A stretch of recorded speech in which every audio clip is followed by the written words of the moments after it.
but I couldn't identify the passion. But as the speeches went on, however, I too realized that there was one passion that oddly stood out to me, and that would be travel. Except not just traveling, but a specific form of traveling, the road trip. The road trip is usually done in a car, which is something that almost everyone here has done extensively in their life. Some of us can even drive now. I'm kind of getting there, can't really drive yet. But the car is common, even mundane compared to a bike trip, travel by jet, or even a trip on a cruise ship. But in this everyday vehicle, special things happen when your parents and brothers and sisters are forced to sit for endless hours in heavy city traffic and hot desert roads. It's the hundreds of uncharted roadside attractions, unwanted challenges, and unexpected experiences that have bonded and brought together my family. Despite the very real fear that these same things were actually tearing our family apart at the time. Every road trip has reignited my passion, and each one has shaped the person that I am today. So my mother's a teacher, my father's a principal, so I've been to all the educational attractions.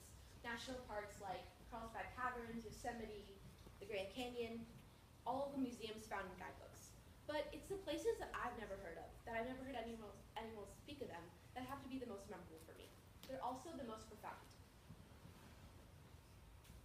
We have driven twice to Chaco Canyon in New Mexico to visit the ruins of a Native American civilization that once served as a center of trade for all peoples of the Americas.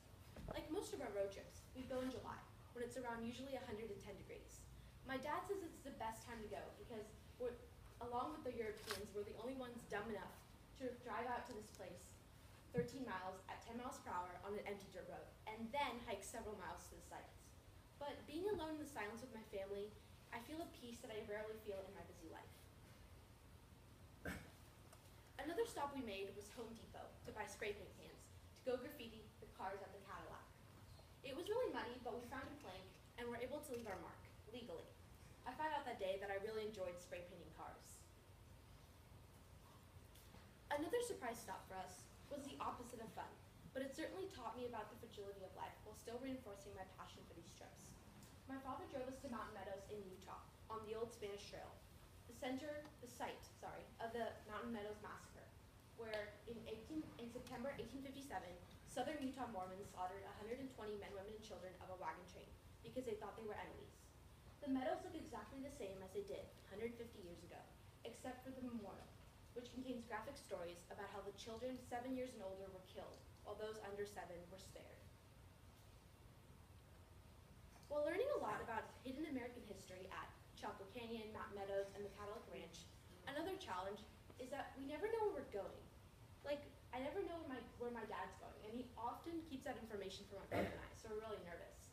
And he also keeps it from my mom, and that leads to heated arguments, which is like a byproduct of being stuck in a car for endless hours.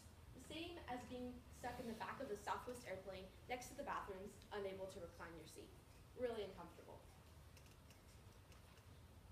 Ironically though, it seems to take forever to get somewhere on the road. As soon as we get there, we want to get out and rush the experience as fast as possible so we can get back on the road. This means that we run. We literally run everywhere once we get off the car. And instead of hiking the Wildcat Trail at East Smitten Butte in Monument Valley, we ran the 3.8 miles, dodging 2 horses, 1 Jeep, and absolutely no other person on the ground because it was 100 degrees at 2:30 p.m. that day. When we went to White Sands, we didn't get to slide down the dunes with everyone else. My father and I ran out until we got lost, and then the real challenge was trying to find our way back to safety. We had the same experience of the Grand Canyon, except this time we didn't run. We simply parked the car, got out, took a few photos, and got back in. Let's just say my parents don't like crowds. And maybe it's the point they want us to learn. Our road trip is the one time that my family's together, away from my mother's 4th grade students and their needy parents, away from my father's responsibilities as a principal, away from schoolwork and sports practices. And maybe that's why this is my passion. I get to literally drive away from my responsibilities and everything else, good and bad, that weighs me down.